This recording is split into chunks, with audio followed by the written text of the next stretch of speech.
Diretamente de Oz, aqui é a Mari Moon e este é o podcast Tijolos Amarelos. Aqui a gente pratica junto todas essas conversas incríveis, nossa caminhada pela jornada do autoconhecimento. E hoje a gente tem a psicóloga Fernanda Angelini, que trabalha com terapia cognitiva comportamental, uma das terapias que eu mais gostei de conhecer na minha vida.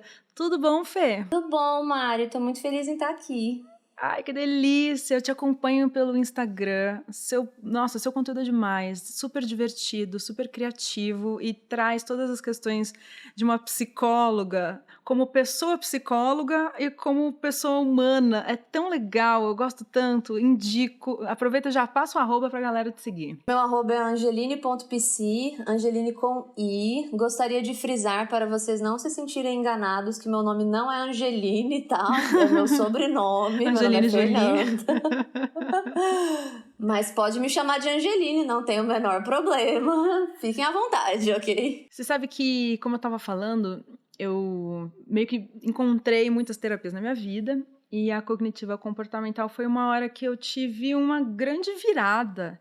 E foi doido pra mim, porque eu tava vindo de uma série de frustrações com terapias, com remédios antidepressivos, com uma falta de compreensão da minha mente, uma falta de compreensão do que era realmente as possibilidades terapêuticas com psicólogos. Nada disso era muito claro também, acho que para minha geração, né? Acho que a galera hoje em dia que pode seguir pessoas como você tem muito mais sorte do que a era pré-YouTube, redes sociais ter bombado, né? E aí eu queria, assim, já de cara que você explicasse exatamente o que é a terapia cognitivo-comportamental para a gente já tirar isso de frente e cair mais profundamente nesse assunto. Muito bem. Bom, a terapia cognitivo-comportamental, vamos dizer assim, tem vários tipos de abordagem na psicologia e a maioria das pessoas, até mesmo como você disse, a terapia tem sido uma coisa muito nova na vida de todo mundo, tem várias abordagens. A que a gente mais conhece é a psicanálise, que é aquela clássica de filme, Freud, o divã. A cognitivo-comportamental não é nem um pouco parecida com a psicanálise de Freud. Então, para começar, não tem divã.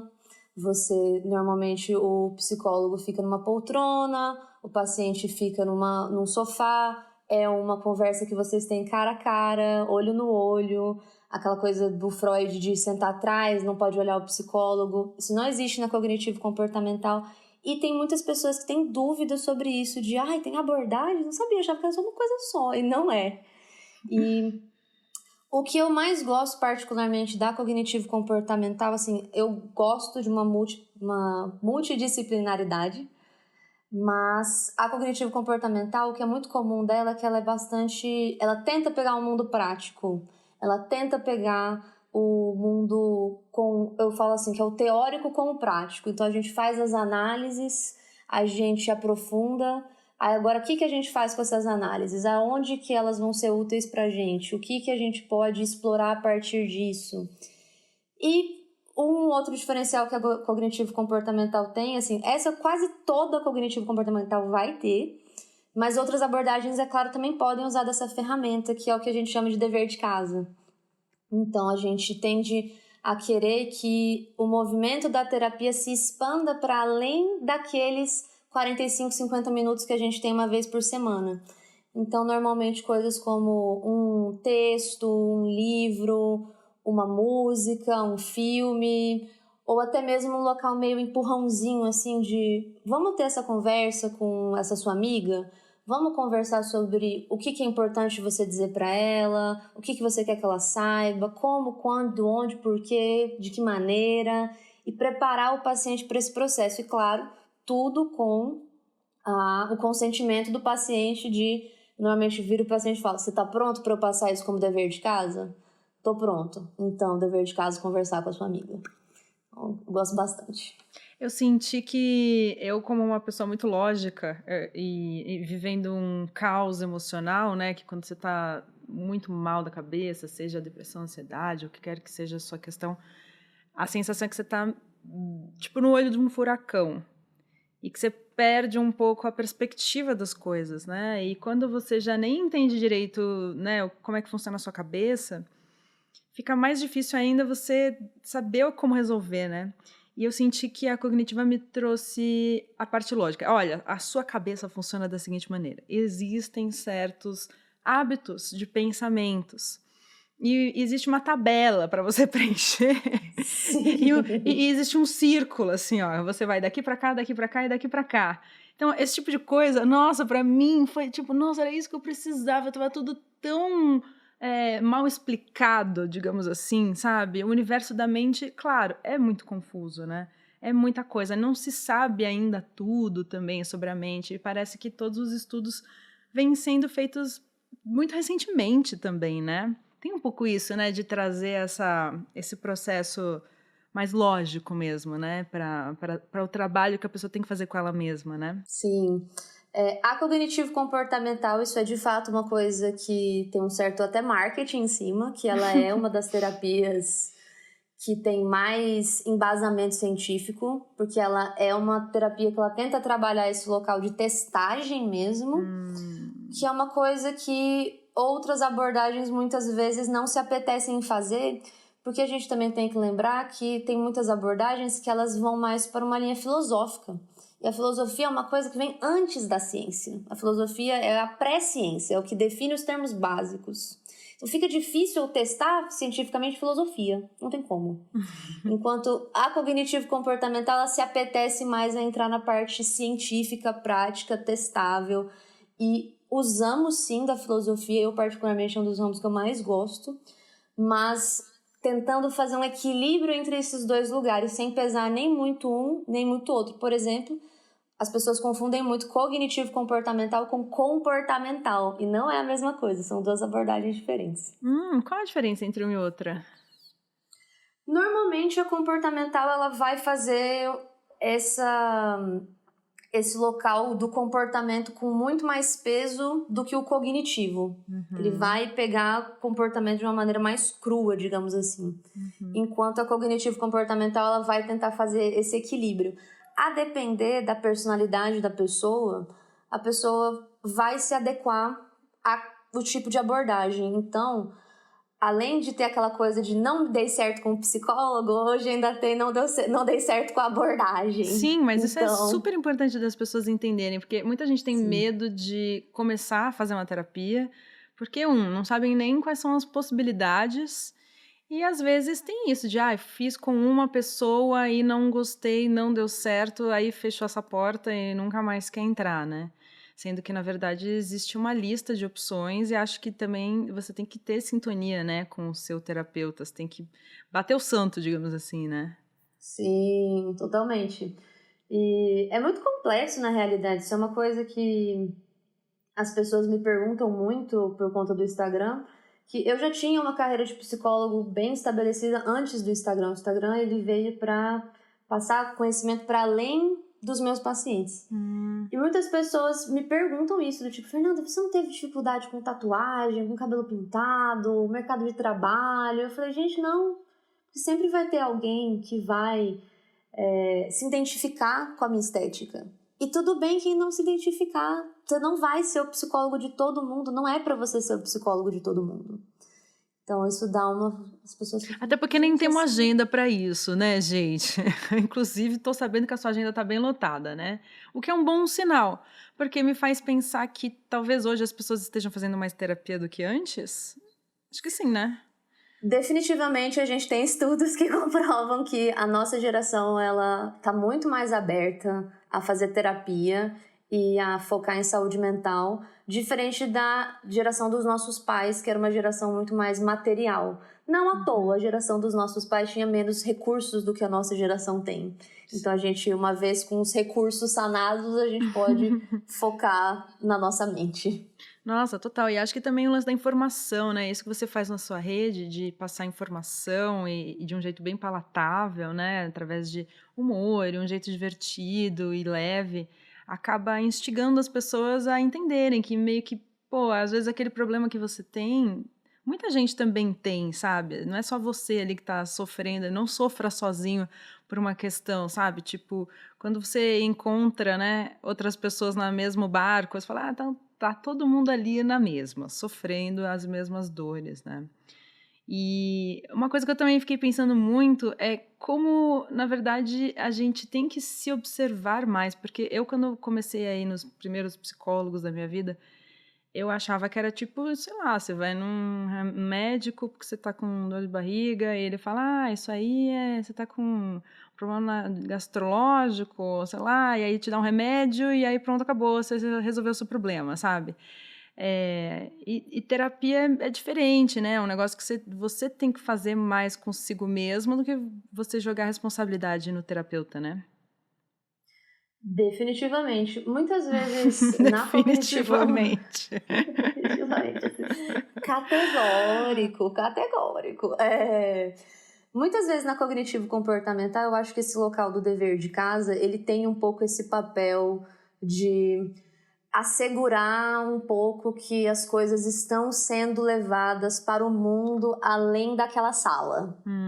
Então, é um jeito de a gente poder trabalhar isso de não só ficar muito aqui dentro. Porque vários pacientes vão ter várias demandas. Tem pacientes que eles são mais introspectivos, eles ficam muito dentro da cabeça deles. Enquanto tem outros pacientes que eles saem da terapia e eles pensam assim, vou mudar minha vida agora.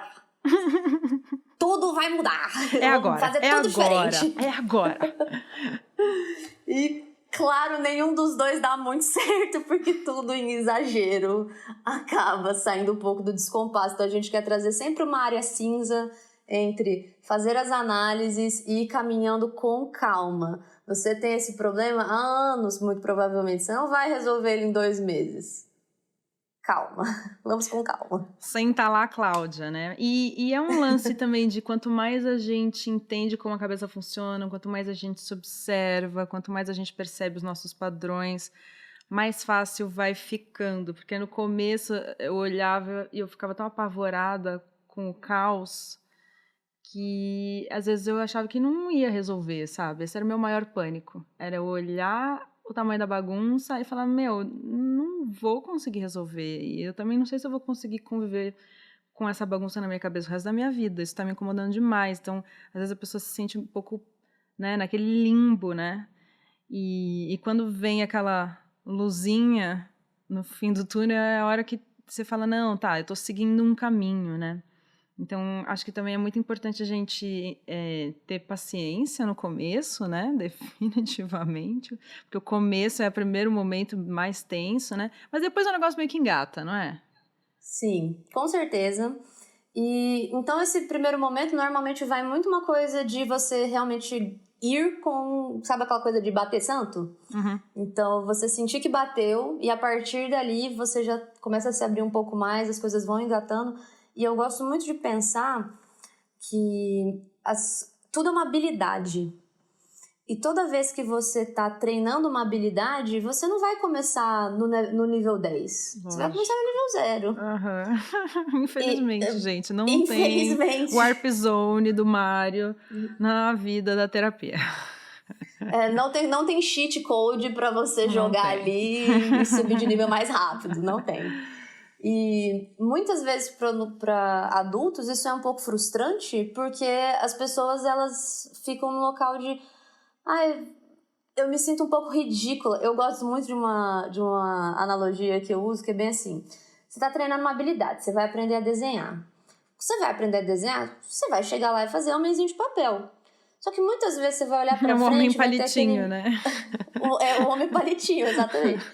Só que muitas vezes você vai olhar ali pra frente e vai ter um menino de 12 anos fazendo arte digital, sombra, background... E você vai se sentir muito ridículo com o seu homenzinho de palito, enquanto tem outra pessoa que sabe fazer isso muito melhor do que você. Mas um dia essa pessoa também fez homenzinho de palito. Ela teve que treinar, e você vai ter que treinar também, para chegar nesse nível. Então, muito desse processo também da terapia, eu falo que é um pouco você encarar o quanto a gente é ridículo. O quanto tem coisas... O nosso se sentir ridículo. Amaciar um pouquinho o ego, né, também. Sim, totalmente. Não, 100%. O ego é um problema. O ego é sempre um probleminha. E esse espelho, né, também, aprender a se olhar mais, observar mais, que era uma coisa que eu comecei a entender mais profundamente quais são os hábitos de pensamento que estão te boicotando, né? E da onde eles vieram, que é uma coisa muito doida também de se pensar, porque no fim, quando você começa a fazer esse autoconhecimento, você pensa, o que eu sou, né? Eu sou um bichinho que nasceu, né, de um casal ali, que eram meus deuses. Aí eu observava aqueles dois seres, ou as pessoas todas que estavam ao meu redor me criando, às vezes avós, né, irmãos. E você começa a observar tudo aquilo e você é uma esponja. E você começa a replicar tudo aquilo e tornar, né, jogar tudo aquilo como se fosse tipo uma programação, de uma certa maneira, como se fosse um computadorzinho. E vão criando as programaçõezinhas que às vezes são coisas super legais, às vezes são coisas horríveis. Então, às vezes, as piores coisas dos seus pais você vem carregando até hoje, maus hábitos de pensamento, coisas que te impedem de, enfim... Eu, sei lá, por exemplo, tenho uma coisa meio de perfeccionismo, de não estar satisfeita, de achar que não tá bom. E aí eu olho e falo, putz, meu pai é igual, gente. Aí eu olho pra ele. Aí às vezes eu até puxo a orelha dele e falo, pai, para de exigir tanto de você mesmo. Outro dia ele fez Nossa, ele tá incrível, Masterchef, inclusive, fazendo umas receitas incríveis. Aí fala, não, mas não tá bom, porque faltou não sei o quê, e eu preciso melhorar, não sei o que lá. Eu, nossa, pai, pelo amor de Deus, tá melhor que de restaurante caro, já tá ótimo. Aceita o elogio, né? Beijo, pai, que me ouve todos os episódios. E aí são coisas, às vezes, que a gente demora também para sacar, né? Cair a ficha. E aí você fala, putz, então eu preciso começar a parar para prestar atenção nisso antes de eu fazer, né? Então tem esse timing, né? De você se observar e tentar trocar, né? E fazer essa reprogramação. Como que é na terapia cognitivo-comportamental para a gente fazer essa reprogramação mental? Bom, cognitivo comportamental, eu não posso falar exatamente por todos os psicólogos cognitivos comportamentais. Sim, Então, para estabelecer. Você. Fala por mim. Eu tento trabalhar muito psicoeducação. Então, não só os processos cognitivos, mas é muito importante que a gente, como psicólogos, e isso eu falo para todos, que a gente estude psicologia social. Então, gênero, raça, questões socioeconômicas, tudo isso, com certeza, geracionais, vão ali, a depender do local, embasar e direcionar um pouco esses vieses. Então, existem certos vieses que, dependendo da sua raça ou do seu local socioeconômico, você pode ou não apresentar. Sim, claro. Então, saber tudo isso é muito importante. Agora, o que eu costumo fazer é uma coisa de trabalhar muito, uma paciência, autocompaixão. E é mais comum a pessoa perceber depois do que ela perceber antes. Então, nesse local de criar uma habilidade, a habilidade nível 10 é antes, só que a gente não começa no 10.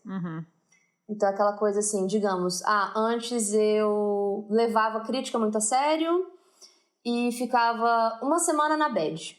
Aí a gente quer que daqui a pouco você fica 4 dias na bad, depois 3 dias na bad, depois 1 dia na bad, depois meia hora na bad.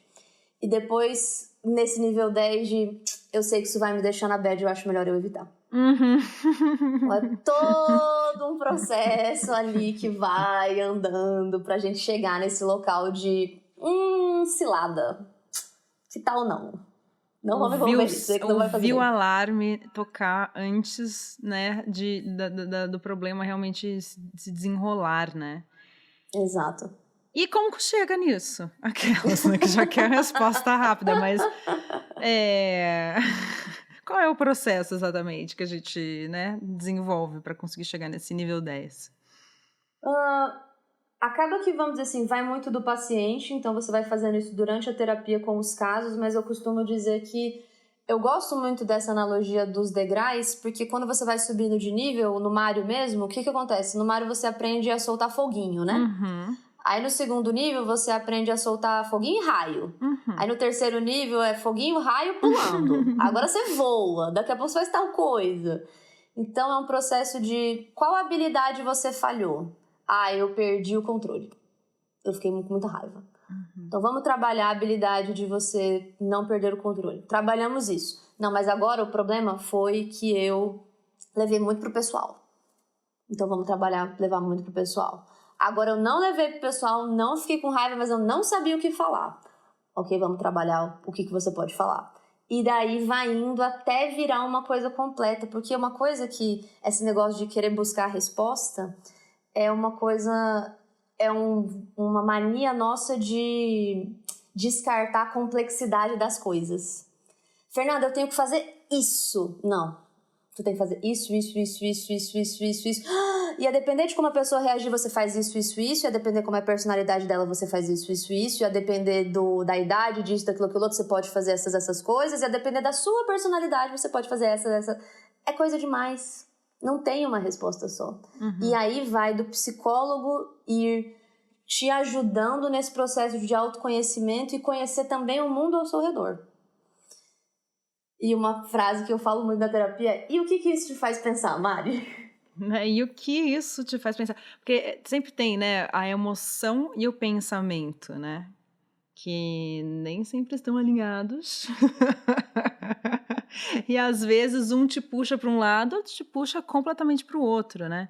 E às vezes você permite que um caos emocional te traga pensamentos que nem fazem sentido, ou um pensamento errado pode te fazer sentir coisas, né? Tem esses dois caminhos que acontecem, não é? Exato, sim. Perfeito. Aprendeu muito com a sua terapia. Tá vendo, gente, como foi super legal. Não, sério, foi super legal. Foi assim, foi a hora que eu entendi que eu precisava seguir o caminho do autoconhecimento, assim, basicamente. E quando a gente fala autoconhecimento, acho que foi uma palavra muito gasta, saca? Tipo, hashtag gratidão, florzinha cor-de-rosa. É autoconhecimento, sabe? Às vezes até coloco pra seguir a hashtag autoconhecimento no Instagram e vem cada coisa, menina, que, meu Deus do céu, até repensei e já parei de seguir essa tag. Não, juro, porque é isso, muitas coisas ficam banalizadas na internet, né? E algumas coisas são tão importantes, e no fundo o autoconhecimento, cara, é a base de tudo. Você estava falando quão importante é a gente entender você, ainda mais, né, que está olhando de fora, essa pessoa, ela é de que raça? Qual é a questão dela economicamente, né? Ela na sociedade, como ela em que lugar ela ocupa, né? E tantas questões. E a gente tem que fazer a mesma coisa. Não adianta a gente entregar toda essa responsabilidade para o terapeuta. Porque senão o terapeuta, o que vai fazer? Né, coitado? No fundo, é você que tem que se conhecer. Ele pode tentar te ajudar nesse processo, né? Mas, assim... E é interessante entender que tem muitos graus de profundidade dentro da gente, né? E que tudo faz diferença. A história que a gente viveu, os nossos pais, né? Nós como mulheres, as mulheres que vieram antes de nós, e pensar que os nossos pais foram criados por outros pais. Então, como foi a criação deles, né? Tipo, eles já foram crianças que passaram grandes traumas. E quais foram os traumas das nossos avós? Nossa Senhora, naquela geração ainda. As coitadinhas das mulheres, gente do céu, que vida difícil. Né? Tudo isso tem que ser levado em consideração e acho que ajuda bastante também nesse processo de se entender um pouco melhor e saber o que você precisa trabalhar também melhor, né? Sim. É uma coisa, vamos dizer assim, na cognitivo comportamental, a gente, como eu disse, trabalha muito psicoeducação. Por quê? Porque ignorância é uma coisa que realmente debilita o nosso processo psicológico. Então, quanto mais você souber como as coisas funcionam, mais confiante você vai se sentir para agir em cima dessas coisas. Então, essa psicoeducação é bem importante de se fazer. Eu brinco com os meus pacientes que eu falo bem assim: olha, a gente tá tocando num ponto e eu vou começar uma palestrinha. Porque esse conceito é um pouco difícil. Vai começar um TED Talk, com licença. Exatamente, vai começar um TED Talk aqui. E aí, para você entender a complexidade disso que você está vivendo, de questões, novamente, geracionais, de gênero, várias coisas. E como isso ajuda a pessoa realmente a ter mais... Quando você se torna menos ignorante, você se torna mais paciente. Vamos dizer assim, é aquela coisa, por exemplo, assim, a minha mãe grita comigo. Eu entender que a minha mãe gritar comigo é porque a mãe dela gritava com ela só tá repetindo um comportamento, não posso ser permissiva, porque paciência é diferente de permissividade, mas isso faz eu empatizar mais com a minha mãe, eu tenho um pouco mais de paciência com ela. E, consequentemente, mais paciência comigo também. Sim. Conhecendo a minha história. É porque é muito importante a compreensão, né? Ser compreensiva, que, como você disse, nossa, belamente é diferente de ser permissivo. Então, compreender que você passou por uma situação que você não deveria ter passado, que foi injusta, que foi agressiva, que foi violenta, que te traumatizou, né? Temos aí, todo mundo tem a sua listinha, não é mesmo? Sim. E normalmente você tem um agressor, né? Uma pessoa que, né, não foi legal com você, que causou esse mal pra você. E que normalmente a gente vilaniza, né? E acaba nos colocando no papel de vítima. E isso normalmente dá uma bela uma bagunçada e não resolve nada, né? Sim. Papel de vítima é um problema muito grande que a gente tem, especialmente para o gênero feminino, por conta que foi um local que foi nos ensinado que a gente está nesse local. É a princesa do Mário, é a princesa de não sei onde, é a coitadinha da Olivia Palito, é sempre uma coitadinha sofrendo abuso e sendo raptado pelo macho do mal. É um grande vilão, ou é o Bowser, ou é o Brutus, ou sei lá quem, gente. Sempre a mesma história, gente. O que acontece? Por que isso? Exatamente. Cadê a história da princesa que salva a si mesma? Pelo amor de Deus, não aguento mais. E aí caímos nesse personagem, né? Também pode ser. E aí caímos nesse personagem, conta que eu te interrompi. Então esse papel de vítima, ele é muito desempoderador. Porque o que é a vítima? É a pessoa que... Ai, tadinha. Já teve alguém que te olhou assim, Marimun, com cara de... Ai, tadinha de você. Você não dá vontade de dar um soco na cara da pessoa? É horrível, por favor, não tenha pena de mim mesmo. Agora, e quantas vezes a gente faz isso com nós mesmos, se olhando no espelho? Sim. Então é muito pior, na verdade, né? Tadinha de mim, ó de mim, ai de mim, ai de mim. Sim. E isso é horrível, né? Não, isso bagunça muito a nossa psique, porque é meio que um local de... E, novamente, isso afeta muito o gênero feminino, que a nosso local cultural quer que a mulher esteja sempre num papel passivo. E a vítima, ela tá nesse local passivo. A vítima é o quê? A pessoa que não poderia ter feito nada. Ai, tadinha... Não tinha como você evitar, não tem nada que você possa fazer, você é uma vítima do destino. E, de fato, às vezes acontece, mas é importante a gente conseguir separar uma coisa que a gente tem uma dificuldade bem grande de separar, vamos dizer assim, política social de política individual. É importante a gente reconhecer que tenham vítimas no mundo, mas não pegar o papel de vítima cognitivamente falando. Porque esse papel vai te diminuir, vamos dizer assim, você vai passar a ser rotulada por ele. É muito louco como a gente tem esse local de tragédia, especialmente na vida de mulheres. A pior coisa que pode acontecer com você é aquilo que vai te definir como pessoa. E a gente fala isso, né? A gente fala assim, nossa, já passei por tanta coisa. A gente passa a sentir orgulho desse sofrimento, na realidade. Do tanto que a gente sofreu, porque é como se ser mulher fosse sofrer. Isso, claro, não vale só para as mulheres, mas... Não, e muita gente valoriza o sofrimento. Ah, mas ela passou por muita coisa, então ela vale bastante, porque não sei o quê. E a gente acaba, né, botando isso dentro da nossa cabeça também, a gente absorve. Então a gente acha que a gente, né, nossa, mas eu passei por tanta coisa. E às vezes você fica naquela chibatada, né? Exato, e é romantizar sofrimento, basicamente. Que mulher batalhadora, ela sofreu, ela era pobre, mas ela conseguiu conquistar o que ela queria. Pô, que merda que ela era pobre, gente. Por que tem desigualdade na real, no mundo? A gente não queria. O ideal não era esse, né? Exato. Tem que tomar muito cuidado com essa romantização, realmente. Importantíssimo. Sim. Não, e realmente, bagunça a nossa cabeça, como você estava dizendo. E a mulher já tem dificuldade de ter autoconfiança, né? Porque já é tudo, né? A gente é criada num ambiente tão delicado, tudo é tão complicado, né? Sempre, né, diminuída, pode menos, ganha menos, salário é menor, né? Fica quieta, fecha a perna, não sei o quê. Não, você não pode jogar videogame. Eu não podia jogar videogame. Meus primos podiam jogar videogame, eu não podia jogar videogame. Nossa, era muito chato. Todo mundo tem uma história, alguma variação desse tema, né? E acho que hoje, até, nossa, é incrível, né? Porque a gente tá em 2021, né, gente? E ainda estamos passando esses perrengues. E a gente tem hoje ainda, né, voltando para o assunto de rede social, né? Você que está super presente aí é legal porque você vê com todos os olhares, né? O olhar da pessoa sofredora das redes sociais, com os filtros, né, mano? Porque eu acho que não tem ninguém que não tá passando esse perrengue agora. E também Sim. recebendo as pessoas perrengadas com filtro já. Ai, meu Deus, eu me olho com filtro, e depois o filtro desliga e eu me odeio, eu me acho feia.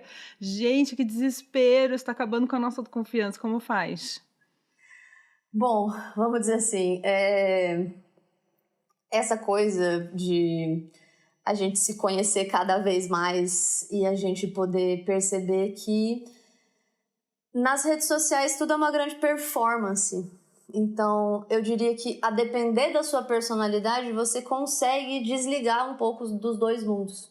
Mas é importante você conhecer que são dois mundos. E tanto você, quando tá ali criando o conteúdo, quanto pessoa que consome o conteúdo. Aquilo ali é um personagem. Aquela pessoa não existe. Aqueles poros fechados não existem. Então, assim, e eu brinco muito, porque eu faço isso muito nas minhas redes sociais, que é eu posto os perrengues que eu passo. Uhum. As pessoas ficam, nossa, meu Deus, alguém passando perrengue nessa rede social, não tô acreditando. Então, é meio, vamos dizer assim, conhecer também o local. A gente vai entrar nessa discussão. Conhecer o local capitalista das redes sociais, que é você se ver de uma maneira idealizada através dos filtros como uma forma de te vender produtos. Então, Super. Você não tem a pele perfeita? Calme lá, pois logo embaixo vai ter o anúncio perfeito para você para fechar esses poros. Não, você tocou num assunto que é muito sério, porque no final das contas, né, tem até um cara francês que é neurocientista, ele escreveu um livro que chama Fábrica de Cretinos Digitais, e ele traz uma pesquisa que pela primeira vez, os filhos, né, a geração de filhos, estão nascendo com um QI inferior a dos pais. Até então, normalmente, né, na humanidade, a gente estava evoluindo, né, mentalmente e nascendo cada geração mais inteligente. E agora, na era das telas, né, e ele fala não só da tela do celular e do computador, mas também da TV, ele fala que é a primeira geração que as pessoas estão nascendo com um QI inferior, e ele fala que é absurdo, porque, na verdade, tudo isso é por conta do capitalismo, basicamente. Porque cada pessoa gastando muitas horas numa tela gera dinheiro para alguém, né? Então, Sim. basicamente, você está pondo crianças, adolescentes, até bebês, né, hoje em dia, porque chegamos nesse grau, na frente Sim. de telas, para gerar grana para alguma marca, né? E isso está enlouquecendo as pessoas estão perdendo sua inteligência, né? Porque, enfim, estão deixando de fazer outras coisas que fariam delas seres humanos mais sábios, sapiens. Eles estão sendo menos sapiens, a gente está dessapientificando a nossa humanidade, que é uma coisa muito preocupante, né? Além de várias questões terríveis né, que já fizeram várias análises e pesquisas associando o uso de redes sociais com depressão e ansiedade, né? Definitivamente. E acaba que as redes sociais, elas levam você para esse caminho. E é muito esse local de vender uma imagem perfeita que você tem que atingir, realizar e está ali. Hoje em dia, isso piorou com a pandemia na minha avaliação. Então, essa é a minha avaliação, tá, gente? Não tem nenhum estudo que diz isso, mas... Avaliação de Angelini. Exatamente. De acordo com as vozes da minha cabeça, eu diria que a nossa relação com redes sociais piorou muito com a pandemia, porque é meio que só o que a gente consegue fazer para ter contato com o mundo lá fora. Sim. E por trás da rede social não estão tanto pessoas, estão robôs, estão algoritmos, e algoritmos que vão te direcionar a você fazer e ter certos comportamentos na sua vida. Então, a gente tem que aprender a usar melhor as redes sociais. Eu acho que elas não precisam ser o demônio que elas são, se a gente souber usar elas. E se a gente também fizer... Aí já vem uma parte mais utópica da minha parte. Adoro, amo, vai. Vai, garota, vai que eu também gosto. Eu adoro uma utopia. De uma reforma desse sistema capitalista que é tudo sobre ganhar dinheiro, pelo amor de Deus, gente. Vamos parar com isso. E... sobre, por exemplo, tem você me provocou agora, mano. Então vamos juntas, garota. Dá a mãozinha aqui, ninguém solta a mão de ninguém, vamos. Mas acaba que, por exemplo, os algoritmos do Instagram, eles estão tendo muito problemas, por quê?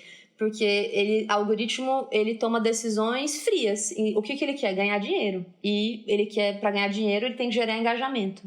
E para gerar engajamento, conteúdos problemáticos, como, por exemplo, terra plana, negar o holocausto, geram mais engajamento porque as pessoas ficam putas. E aí elas vão lá comentar e vão lá discutir. E aí isso acaba... O que o algoritmo entende? Nossa, bombando esse vídeo. Vamos passar ele, vamos recomendar ele para mais pessoas. E aí você Deus, que perigo. você dissemina a informação de que pessoas que negam o holocausto. Perigosíssimo. Mas você acha que alguém se importa com isso? Não, porque eles estão ganhando dinheiro, então eles não vão parar de fazer. Quem tem que se importar é a gente, que tem que se revoltar e fazer alguma coisa a respeito. Não, e realmente é bizarro, né? Porque é aquela famosa faca de 2 legumes que eu gosto de falar. Existe uma capacidade incrível, né? De trazer conhecimento, informação instantânea, todo mundo assistindo a CPI junto ali, sabe? Encontrando sua turma, ouvindo os indígenas, a galera botando sua arte ali, sabe? Sem precisar de gravadora. Todo mundo ali muito conectado, criando comunidades. Precisamos de ajuda para fazer a ONG de não sei o que, levar a cesta básica para não sei o que. Gente, a internet tem esse poder incrível, mas por outro lado tem, nossa, um poder destrutivo muito maluco e acaba sendo, de alguma maneira, né, uma maneira de todas as, né, o lado mal da força, dark side of the force, né, tipo, tentando ter controle da gente, né, de alguma maneira. E enlouquecendo o pessoal, né, porque é isso, também, esse negócio de ter o desespero, né, pela fama, pelos likes, pelos seguidores, que a gente até falou do ego aqui, né, acaba sendo uma coisa muito doida. Por que será que as pessoas têm tanto desespero pela fama, né? Você como psicóloga, responda pra gente, Angeline. Muito bem. Falando sobre estudo cognitivo e como isso influencia a gente, as nossas visões, o que a gente consome, o que falam perto da gente. Então, isso que a gente está conversando é importante para o processo do paciente que ele entenda tudo que está atrelado às redes sociais. Então, eu falo muito assim, gente, abordagem é importante, mas pelo amor de Deus, estuda psicologia social. A gente precisa entender dessas coisas, que isso é muito importante. E o que está acontecendo na internet é um pouco isso, assim, no sentido de existe uma pressão de te vender o pacote felicidade. Então, uma coisa que o capitalismo precisa é que ele precisa que você nunca esteja muito satisfeito. Sim. Porque se você estiver muito satisfeito, você vai parar de consumir. Então... E que inútil é você se você não está consumindo nada.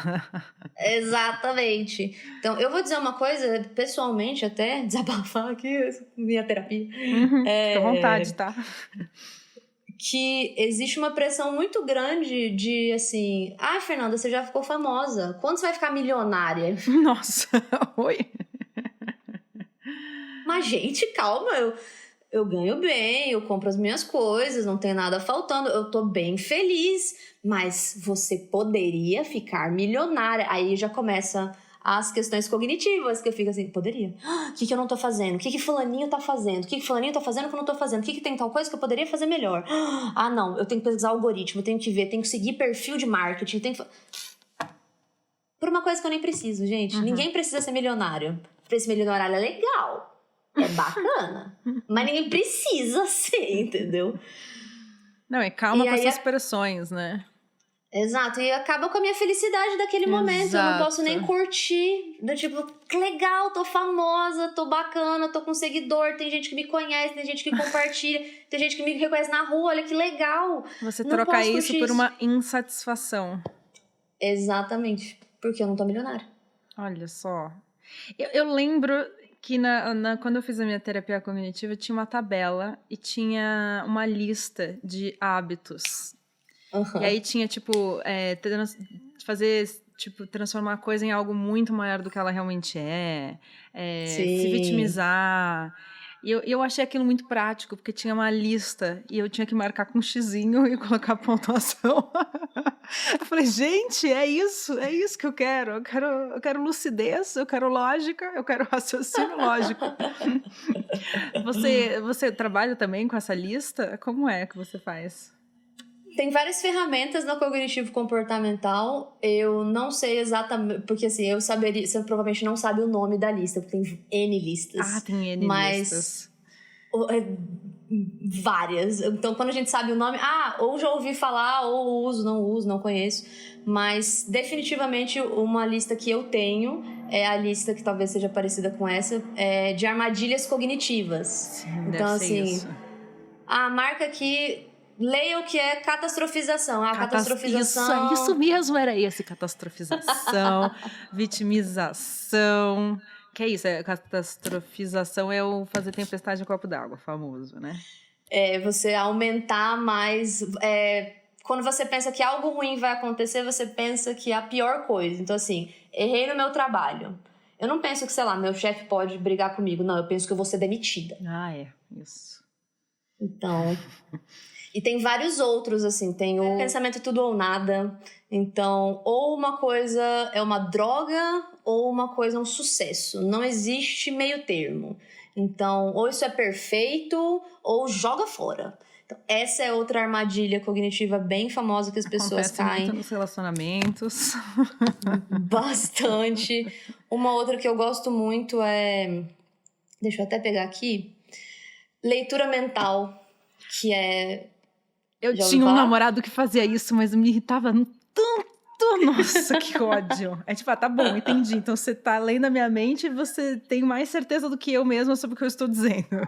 Exato, exatamente. A pessoa assume uma história inteira, desenvolve todo um enredo e é isso. Aperta Enter e vai com aquilo. Sem nem te perguntar o que aconteceu, o que você pensou e o que você sentiu. E a historinha que eu conto pra exemplificar a leitura mental normalmente é assim: eu tenho certeza que ela tá brava e ela tá brava comigo. Aí você vai perguntar a pessoa e a pessoa: não, eu só tive um dia ruim no trabalho. Clássico. Não era sobre você. Não é, não, nem tudo é sobre você. Nem tudo. Olha só. Então, e essa listinha que eu tenho, nossa, ela tem 12 itens, então assim, é bem... o que me fez pensar, gente, mas são só 12 coisas? Olha só, não é tão complicado. A mente não é tão complexa quanto parece, porque por um lado ela é, por outro lado ela não é tanto, né? É uma coisa meio maluca, né? Por um lado, a mente é uma coisa muito doida, mas por outro, ela só tem 12 hábitos. Tipo, mano, peraí, então ficou fácil. Eu achei que era um nó desse tamanho, mas são só 12. São 12 nozinhos para eu prestar atenção. Mas isso foi ótimo, porque me fez realmente falar, nossa, é isso, eu tô tendo esse hábito. Então, fica mais fácil de, nas próximas vezes, entrar naquele processo que você estava falando, que é, aos poucos, ir observando e passando cada vez menos desespero. Tipo, tô tendo um ataque de ansiedade faz 3 dias. Pera, mas por que mesmo? Catastrofização. É verdade, aquele dia. É mesmo. Aí depois, no outro dia, igual. Mas passa um dia só. É mesmo. Olha, fiz catastrofização. Nossa, não consigo nem falar. Catastrofização de novo. E por aí vai, né, gente? Olha como o autoconhecimento é a salvação, né, da vida da pessoa. Um outro que eu gosto muito, e é muito engraçado quando o paciente ele vai aprendendo, que ele já chega na terapia assim. Um que eu gosto é bondade interpretativa. Esse não tá nas armadilhas. Não, esse eu nunca ouvi falar. Bondade interpretativa é, vamos dizer assim, eu ligo pro meu marido. Ele não me atende. Se eu tenho bondade interpretativa, se eu não tenho bondade interpretativa, eu vou pensar, tá me traindo. Ele tá fazendo alguma coisa, deve estar fazendo putaria, deve estar me escondendo alguma coisa, fazendo artimanhas, ele está me ignorando de propósito, fazendo joguinhos. Sofrendo à toa. Sofrendo à toa. E aí, bondade interpretativa seria, talvez ele esteja ocupado, talvez ele esteja numa reunião, talvez o celular dele tenha acabado a bateria. E é importante a gente saber fazer uma avaliação de quem merece a nossa bondade interpretativa e quem não merece. Mas a gente não aprende bondade interpretativa. A gente tem esse local da armadilha cognitiva de sempre presumir o pior. E isso vem para presumir um pouco mais a dúvida, não necessariamente o melhor, mas a dúvida. E meus pacientes chegam na sessão assim, então, Talvez eu tenha faltado de alguma bondade interpretativa. Adoro. Ai, que na bom. minha avaliação. Que bom que você já fez essa observação, né, meu bem? Exato. Aliás, o que me leva à seguinte pergunta. Algumas terapias são infinitas, outras você tem algumas poucas sessões, né? Por exemplo, a gente falou aqui sobre hipnoterapia recentemente. Normalmente são poucas sessões e normalmente a análise, às vezes, você faz a vida inteira, né? Como é com a terapia cognitivo-comportamental? Porque eu não me lembro, honestamente, se eu abandonei minha terapeuta. Ou se ela falou, meu bem, a tabela tá aqui, tá? Um beijo, agora você se vira, tá? Faça aí sua autoterapia, tchau, tchau. Depois você me Show, liga, né? se você quiser, tá? A psicanálise é uma das que defendem fazer terapia pra vida. Novamente, vão ter psicanalistas que vão dizer tudo diferente, sim. Exato. Mas o mais comum é de defender que você faz terapia a vida inteira. Cognitivo-comportamental, não acredita nisso. Uhum. Então, além da terapia cognitivo-comportamental não acreditar nisso, então... Só que isso não tem necessariamente nos manuais, Mari. Então, não tem assim, depois de A, B, C, D, não sei o que, você pode dar alta pro seu paciente. Não tem isso, infelizmente. Então, eu vou dizer qual é o método que eu faço. Conta como a senhora faz, dona Angeline. Então, o que eu acabo fazendo primeiro o paciente começa as sessões, e aí a gente vai entendendo onde que estão os incêndios na vida da pessoa. Porque eu entendo que a análise psicológica dela vai estar prejudicada se ela tiver muitos incêndios na vida dela. Então, primeiro a gente resolve esses incêndios. Segundo, a gente vai para a análise mais introspectiva de entender como esses incêndios nasceram em primeiro lugar, como que a gente pode evitar eles de continuar e trabalhar esse local de autoconhecimento mais profundo na psique da pessoa. Depois disso, eu noto que o quê? Que o paciente não só ele não tem incêndios, como ele já me traz isso. Fernanda, eu acho que faltou bondade interpretativa aqui, eu acho que teve catastrofização aqui, e aí eu tentei fazer tal coisa. Você nota que ele já absorveu e ele já conseguiu ali aplicar. Ele já tá no nível 8, digamos assim. E aí eu começo o processo de desmame. Então, eu converso com o paciente, é tudo conversado de, vamos fazer quinzenal? Vamos ver como é que você se sai no quinzenal, ao invés de semanal? E aí faz o quinzenal por mais um tempo, mais um período, e depois vamos pro mensal. E aí já fica meio avisado que daqui é alta. Então rola um nervosinho do paciente, você vai me abandonar. Aí você vai sentindo, né? O quão desesperada a pessoa fica, né?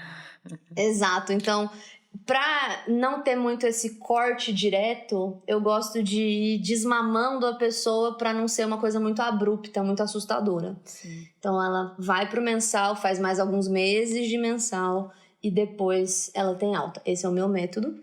E eu particularmente também, Fernanda, vou defender que esse é um conceito de arte, na verdade, que se chama olhar viciado. Então, é quando um artista, ele tá com um olhar tão viciado na obra que ele nunca consegue finalizar ela. E ele passa a não ver a obra completa porque ele tá sempre viciado em ver os defeitos que ele precisa consertar. Então, isso acontece, por exemplo, com um exemplo disso é os nossos pais. Vamos dizer assim, quando eu tinha 14 anos até os meus 18 eu era muito difícil, teimosa, gritava, era muito energética. Mas agora já faz, 6 anos que eu sou uma pessoa relax, calma, tranquila, não brigo com mais ninguém, mas os meus pais têm um olhar viciado naquela garota de 14 anos que era raivosa e era difícil. Então, eu não acho que o psicólogo escapa disso. Existe um momento onde ele vai olhar para o paciente com o olhar viciado dele, de lembrar das primeiras demandas que ele tinha na terapia. Entendi. Então é importante que eu diria que é importante você não ficar com o psicólogo muito tempo, não só num processo de olhar viciado, mas de conhecer outras abordagens, conhecer outros psicólogos. O seu psicólogo, ele já te ajudou muito, mas ele não é Deus, entendeu? Vão ter outras pessoas que vão te ajudar de maneiras diferentes, com outras ferramentas. Quem sabe você encontra uma lista nova que você gosta mais do que a lista anterior, que te ajude de novo. Então, eu definitivamente não sou uma defensora de você ficar com o psicólogo muito tempo. Mas isso sou eu. Eu gostei muito, porque eu, na minha vida, tive vários terapeutas diferentes. E eu, assim, por mais que tenham alguns que eu falo, nossa, eu odiei, tipo, realmente me ajudou zero, às vezes até mais me atrapalhou, sinceramente. Foi muito bom fazer essa busca, passar por vários, e vários deles me ajudaram com coisas diferentes. Tipo, eu tive essa terapia cognitivo-comportamental, que foi uma super virada. Eu tive um terapeuta que também era acupunturista, e depois, enquanto eu ficava na acupuntura, assim, com todos os negocinhos em mim, as agulhinhas, ele ainda fazia um exercício de visualização meio mágica. Gente, foi excelente. Eu passei um tempo com ele, e a primeira parte da sessão era só a gente conversando. Nossa, ótimo. E acho que é muito interessante, porque é isso, cada pessoa às vezes vai trazer uma abordagem diferente, com um olhar que às vezes pode ser novo, né? E é isso, às vezes Sim, você realmente vai bater o santo mais com um e mais com o outro, e vai se sentir mais aberto para falar ou lembrar de coisas, né, que às vezes você precisa também dar uma trabalhadinha. E, exato. e tem gente que... Eu tenho uns amigos que falam, ai, eu amo minha psicóloga. Amo. E a pessoa tá, tipo, há anos com a pessoa, e eu olho e falo, nossa, mas você tá sempre com as mesmas questões mal resolvidas. Será que não é o caso de observar esse relacionamento com essa psicóloga? Possível. E é isso, assim, tem o viés da pessoa de... cada psicólogo, ele é uma pessoa. Então, ele Exato. também tem as próprias cognições do que ele vai prestar mais atenção, apesar dele ter a teoria. Então, eu mesmo falo isso para os meus pacientes. Vou te dar alta. E se um dia você sentir a necessidade de voltar para a terapia semanal, faz com outro psicólogo. Não volta para a mamãe. Não volta correndo pro colinho da mamãe, que é seguro, que você sabe que tá tudo certo. Tenta, e aí depois de você tentar pelo menos umas 2 vezes e não der certo, aí você pode voltar pra mamãe. Quer dizer, mamãe quer que você tente antes de voltar pra mim, ok? Não vem logo direto. Adorei. Então... Não, e lembrar também que são seres humanos passíveis de defeitos, e todo mundo tá fazendo terapia, inclusive os terapeutas, né? Exato. É verdade. Que, aliás, é um receio de algumas outras pessoas também que eu conheço, que às vezes vêm falar, mas eu não tenho tanto medo de fazer terapia. E se as pessoas não estão bem resolvidas para serem terapeutas? Tipo, mano, pera, mas calma. Também não é assim. Que drama. Sim. Nossa, tem muita gente que tem medo de fazer terapia, né? Sim. Motivos diferentes, eu diria que vem de uma certa ignorância mesmo das pessoas do que esperar de uma terapia, e acho que o que eu mais escuto é assim, eu não vou saber o que falar. Um bom psicólogo vai conseguir te direcionar. Exato. Quando meus pacientes chegam assim falando, Fernanda, não aconteceu nada na semana, eu falo assim, é agora. É agora que eu vou tirar da minha bolsa mágica e falar assim, você acha que eu não percebi esse problema na outra sessão? É porque a gente não teve tempo de falar disso, mas agora a gente vai falar. E dar aquela chacoalhada. E dar aquela chacoalhada. E normalmente os pacientes falam que nas sessões que eles não tinham nada pra falar, acabam sendo as melhores sessões, porque um bom psicólogo vai conseguir, tipo assim, pode não ter acontecido nada, mas você tem coisa pra trabalhar sim, inclusive. Querido, não quer dizer aqui. Que você tá livre, não, meu bem. Exato. Vamos abrir esse livro aqui, onde eu anotei 87 coisas pra gente falar. Você sempre quis saber o que eu anoto? Então, coisas que a gente deixa pra trás. Não são desenhinhos, tá? Não são. Ai, meu Deus. Olha, eu queria muito que você me desse 3 dicas de livros, porque a gente falou tanto sobre esse autoconhecimento, sobre aprender mais, né, sobre a própria mente, e como tudo isso acaba sendo uma porta, né, de saída, né, para o caos, do caos, né, no caso. Então, manda aí, Fê, quais são suas 3 dicas? Eu gosto muito... Ele é um livro um pouco denso, mas ele é um livro bem de psicologia, e ele é um livro muito bem embasado, que é Rápido e Devagar, 2 Formas de Pensar. Então, ele é um livro de psicologia com economia, e psicologia e economia são best friends. Jura? Best friends Amiga, mesmo. nunca conectei um com o outro. Nossa, demais, assim. E é muito legal ver como as duas se conectam. E Rápido e Devagar traz isso pro nosso cotidiano. Legal, gostei. O segundo livro que eu posso recomendar é A Arte de Pedir, da Amanda Palmer, que é... Ai, essa Amanda Palmer é maravilhosa, gente. Ela é uma cantora incrível, namorou ou era Sim, casada ou ainda é casada com Neil Gaiman. Será que eles se exato. separaram? Não E sei, tô por fora da fofoca.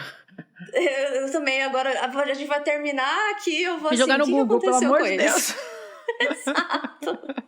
Que casalzão. E qual é do E livro Neil Gaiman... mesmo? Porque eu lembro de ver ela fazendo uma apresentação num TED Talk, que Uhum. era essa temática. Como é o livro? Hum, spoiler, digamos Eu quero um assim. leve spoiler, assim, só pra entender um pouco mais a temática. A arte de pedir vem desse local de a gente aprender a desconstruir um pouco esse local de dar conta de tudo e como é importante a gente se conectar com as pessoas ao nosso redor através, inclusive, de pedir as coisas para as pessoas.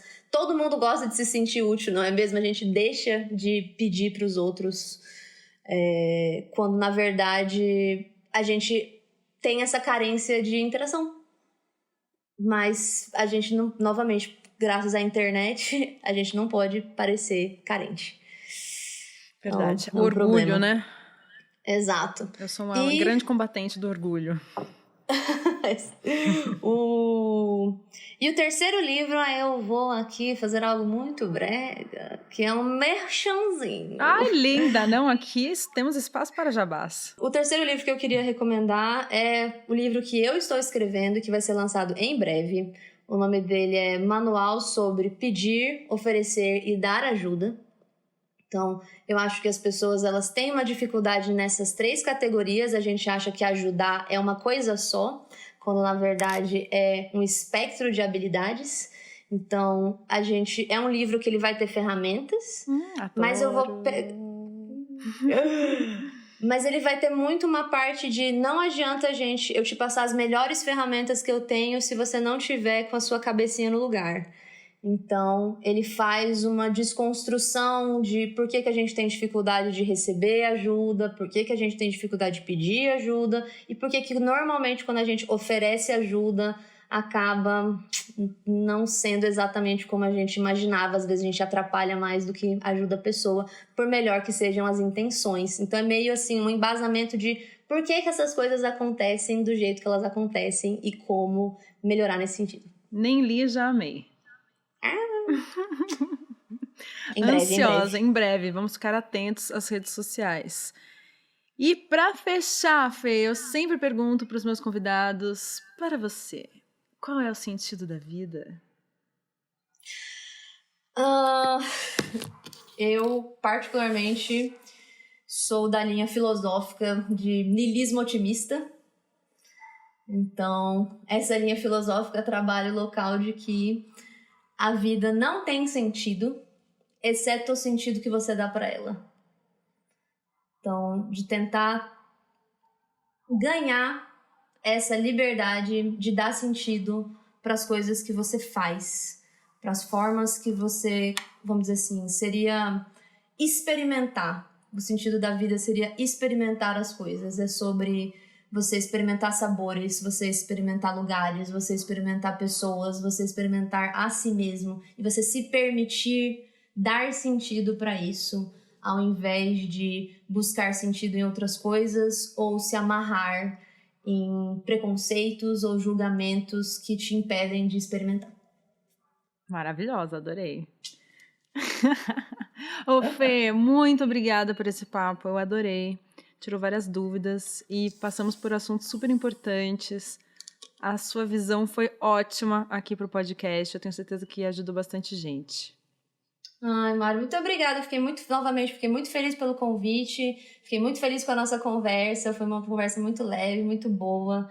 E, por favor, não hesite em me chamar novamente. Estarei à disposição. Gostei bastante. Adoro o seu trabalho. E a gente juntas pela disseminação das informações sobre saúde mental. Vamos juntas nessa. Obrigada, meu amor. Um beijo. Obrigada, um beijo. Tchauzinho. Se você curtiu esse papo, compartilhe com os amigos. Muito obrigada por ouvir. Espero que essa conversa te ajude na sua jornada. E eu vou adorar ouvir vocês lá no meu Instagram, @Marimun. Então espero vocês lá. Até mais. E na próxima quarta-feira, Você também falou aí na tua apresentação, Edgar, comunicador, músico, sei lá o quê. Eu não me Uhum. acho nada disso, por isso que eu Pô, sou, agora para! voltando à expressão, pau para toda obra, né?